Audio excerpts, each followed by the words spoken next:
Hi, I'm Thomas, the Accidental DM, and today we're going to have a first look at the new Dune Adventures in the Imperium RPG that's been put out by Modiphius. Now, in purposes of full disclosure, just so you know, I did receive a preview copy of this PDF from Modiphius for the purposes of review, but we're just going to take a look and see what's inside. Take a look at the table of contents. One thing I have to say about this one kind of right off the bat, it seems to be kind of a very densely packed together table of contents. That I don't normally necessarily always see in some of the products from Modiphius. But what do we have in Chapter 1 here? Let me see if I can just zoom in just a little bit more. We have then an introduction, as we would probably expect to see, eras of play, examples of play, introduction, etc. The known universe, so again, like we typically see in these products, is kind of let us have an idea and understanding of what this world is going to be looking like. Then we have, it looks like in Chapters 3 and 4, whereas we might be used to just kind of creating a character, it looks like here in Chapter 3, we're starting off then with creating your house.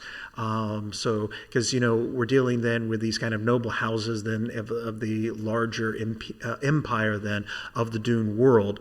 Then we have creating your character, though we see in Chapter 4. And again, we see some of the things we would expect to find, some archetypes, some skills, some focuses and talents, section on talents, creation and play. Okay. And then it looks like in Chapter 5, we have the core rules, so kind of how all this is going to be playing. Now, this is a part of the 2D20 system, so it's probably going in and kind of explaining a lot of what's happening there. Chapter 6 is then just taking us into kind of conflict, what we would expect to see, the nature of conflict. That's going to be interesting. I think I may want to take a look at that as we kind of go through. But then the basics of conflict, actions, forming conflicts, dueling, section on dueling, section on skirmishes, espionage, warfare, and intrigue. So we definitely see some of those elements that we would kind of expect to see in kind of a Doom RPG to kind of fit the theme of the books and of the movies. Then we have in Chapter 7 assets, so we're going to see probably the tech that would be used, weapons, etc. Your chapter on game mastering in Chapter 8, what does the game master do? Short games versus long-term campaigns. Okay, so that's interesting that they're going to have a section then on kind of how to deal with maybe a one-shot or maybe a kind of a smaller arc as opposed to a longer campaign. Creating adventures, setting a game, running a game, etc. Chapter 9 then will be allies and adversaries, and as we kind of see here, this definitely going to be about NPCs, and it goes through some of the various different groups that would be familiar with. House Atreides, then we have House Harkonnen, House Corino, and then the Fremen, of course, because we are on the planet of Arrakis, the Dune planet, and so there would be a section on the Fremen. Creating non-player characters, archetypes, and then rival houses. Chapter 10 then, Harvesters of Doom, so that's probably going to be then, it's going to be kind of an initial a scenario to kind of play through as we go through. And then we have then, of course, the appendix with a character sheet, which we'll definitely want to take a look at, as well as a house sheet, so that'll be interesting. So let's just kind of move through. Some of the things that I found that were interesting, want to check out real quick is, let's just jump into Chapter 2, kind of the known universe, a little bit to read about how things are kind of put together. Empires do not suffer emptiness of purpose at the time of their creation, is when they have become established that aims are lost and replaced by vague rituals. And those are some of the words of Muad'Dib by Princess Irulan. Okay. By the year 10,191, humanity is spread out among the stars and discovered itself alone in the universe. However, the path to expansion was not without hardship or opposition. In this chapter, we examine the Imperium of humanity. We examine how it came to be, how it survives on a knife edge between the emperor, noble houses, and the great schools, and how spice is the axis upon which everything depends. The history of humankind is sprawling with the slightest of instances, altering the course of destiny. The alteration could be birth of a leader, a malfunctioning device that saved or killed countless billions, the evolution of humans through technology, or the ecology of new planets. The mention of great schools, it did remind me of the Bene Gesserits, and I don't remember seeing that in the table of contents. I could have overlooked it, but that would be interesting to see if that's going to be included in here or not. So in the history of humanity, all right, so what we kind of expect, kind of the history kind of playing out here. Old empire expands. Okay, so very much then what we're kind of expecting then in terms of kind of the history. So let's just take a quick look then at creating houses. And what that might entail. So the first decision to make is the general level of power the house commands. It might be a low-ranking house only just to stand on its own feet, or an ancient and powerful combined controlling several planets. While it's tempting to take control of the latter, the more powerful you have, the more power you have, the more enemies you have acquired and will continue to acquire. The more renowned and dangerous your house is, the more deadly your opponents will be. You have been warned. Okay, so we're very much off the bat understanding this is going to have an element then obviously of a lot of that political intrigue that was kind of at the heart then of the Dune series, not just then the kind of the prophetic message of the Muad'Dib, but also then the political parts that were part of the Imperium as well. So that's kind of interesting. So we have a couple of different grouping of houses, kind of a nascent house, house minors, house majors, and then kind of great houses. So the various different levels of what they are. Okay, domains. Okay, what is a domain? Having established the general level of your house, we now turn to what it produces or what it's famous for. As most houses rely on mercantile power and chum shares for their fortune, each house has developed a specialty in an area of business or produce that is important to the Imperium. We call these areas of acumen domains. Your house may have several of these class as either primary or secondary domains. Okay, so that's why it is that you're able to be a house, why it is that you have some importance. Okay, we have a couple of examples of some of those are then. Homeworld, banners and arms, house traits, various roles, definitely some political intrigue happening around here.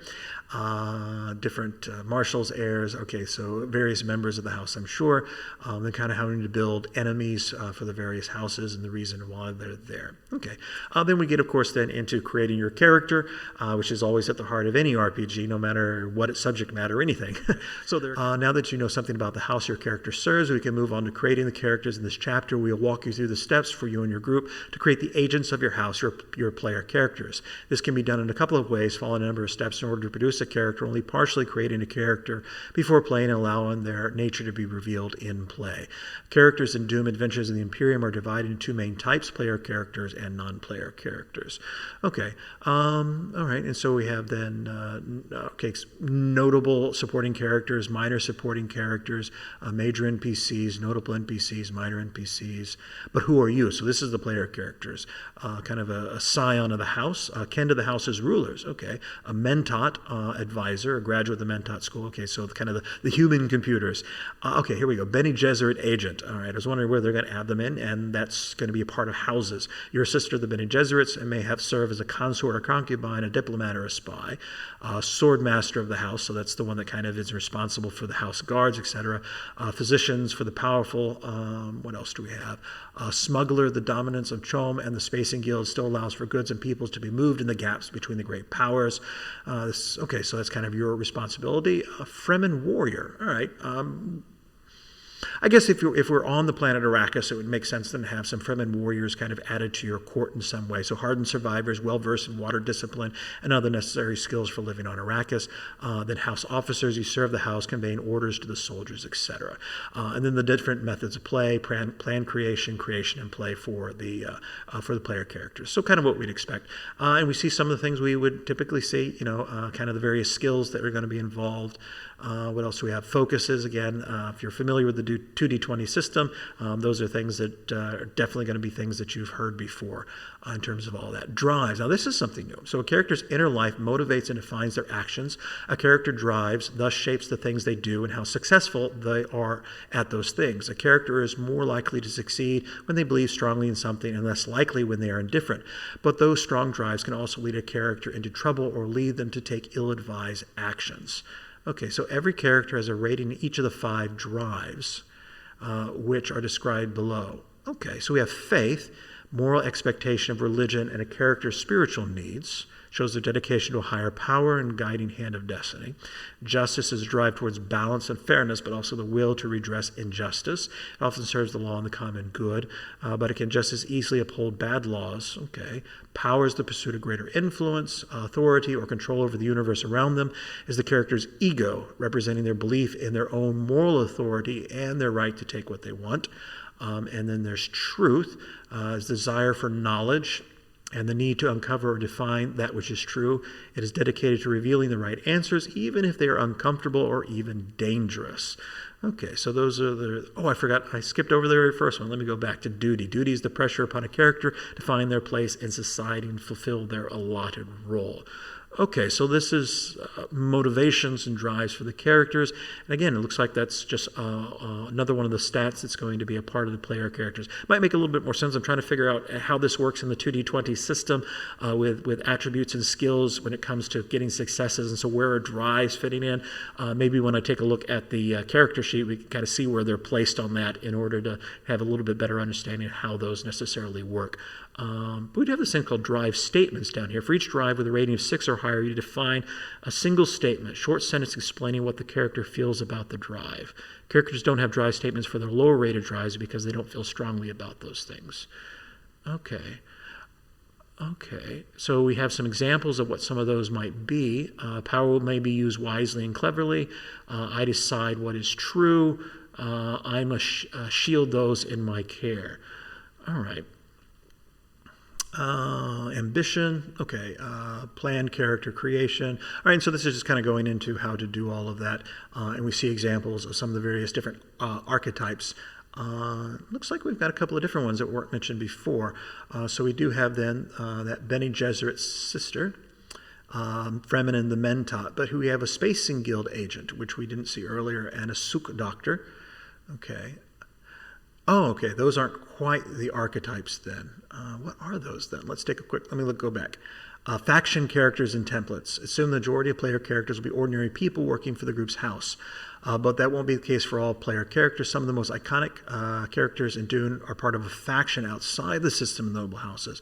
You may wish to play a sister. Okay, so these are for people then that aren't necessarily part of a house. So you can still be a PC that's not a part of the house. Okay, that makes sense and a little bit more of why they would be in there. Then we come to the various archetypes that we have, and there is quite a list as we can see from here. Let me just kind of zoom that in just a little bit more to get a better look at that real quick.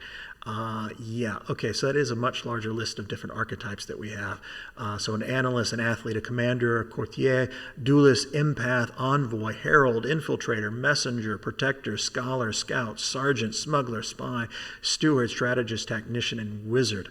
Okay, and each of those archetypes then seems to have a primary skill and a secondary skill that's associated with it in some way, but okay. All right, just kind of continuing on a little bit here, and just kind of examples of different types of archetypes, battle archetypes. Okay, so this is it's a lot more detailed and kind of drilling down a little bit more than we normally see with some of the stuff in the 2D20 system. So it'll be interesting to see how this all kind of plays out in the various aspects and differences to it. That kind of what makes this mode of 2D20 different than others. Okay.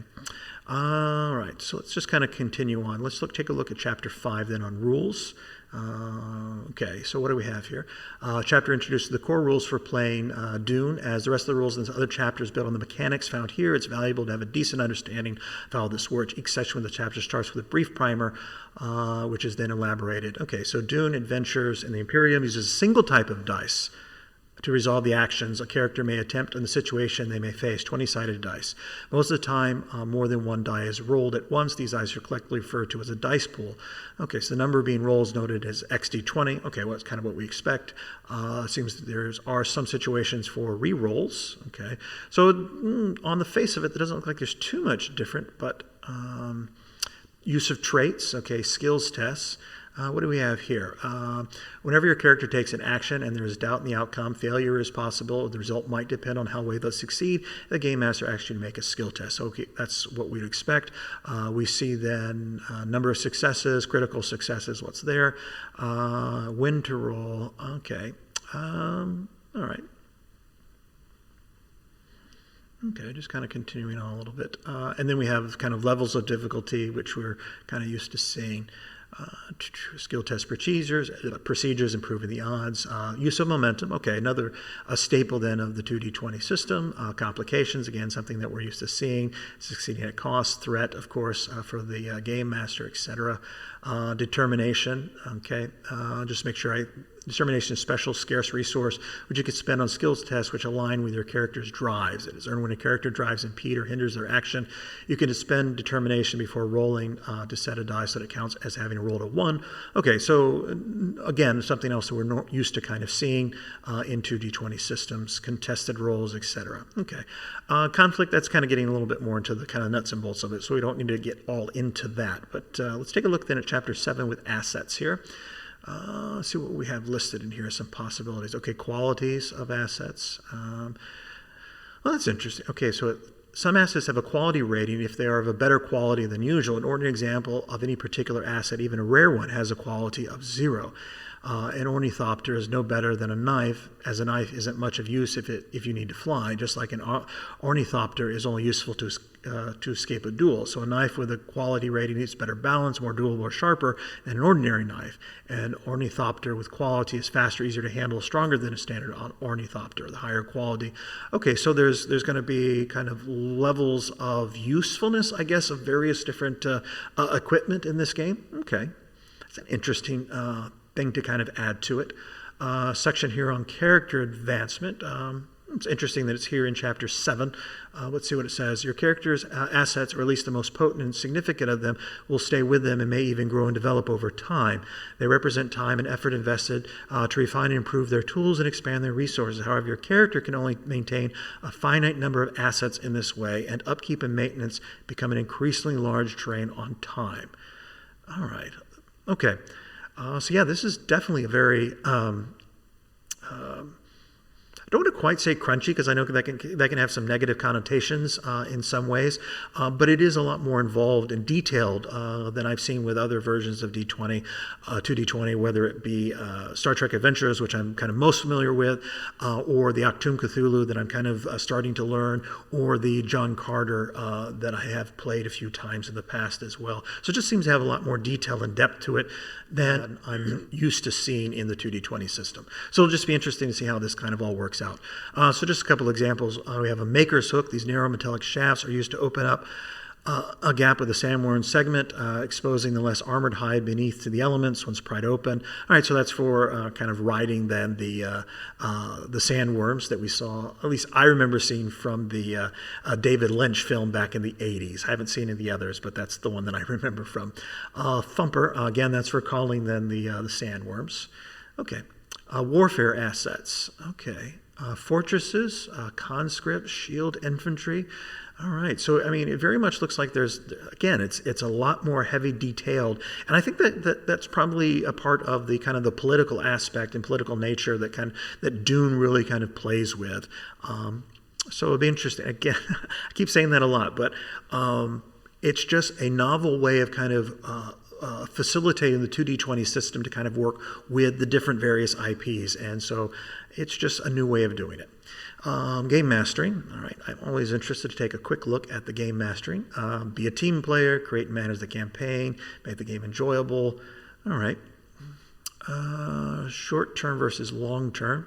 Let's see what it says on this, because that's something to take a look at real quick. Exploring the world of Dune's means addressing its awesome sense of scale. Even its very name conjures images of vast, desolate lands, from the deserts of Arrakis to the great emptiness of space. A player character is a single, fragile individual surviving dangers posed by planetary environments and politics alike.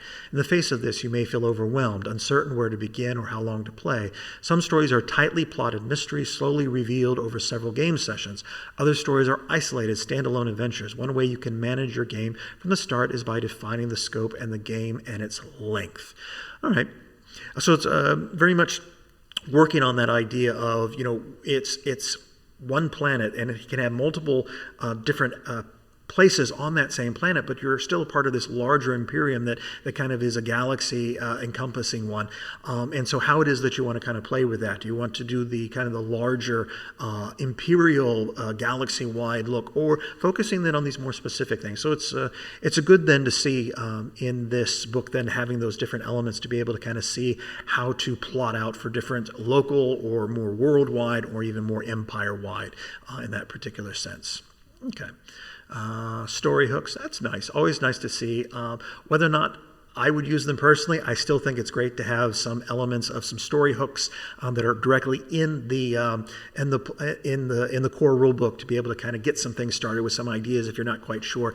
And who knows, if I'm playing a game of this, it's like I said, it's been a long time since I delved into the world of Dune, and so I might need a story hook to kind of get me started on some things.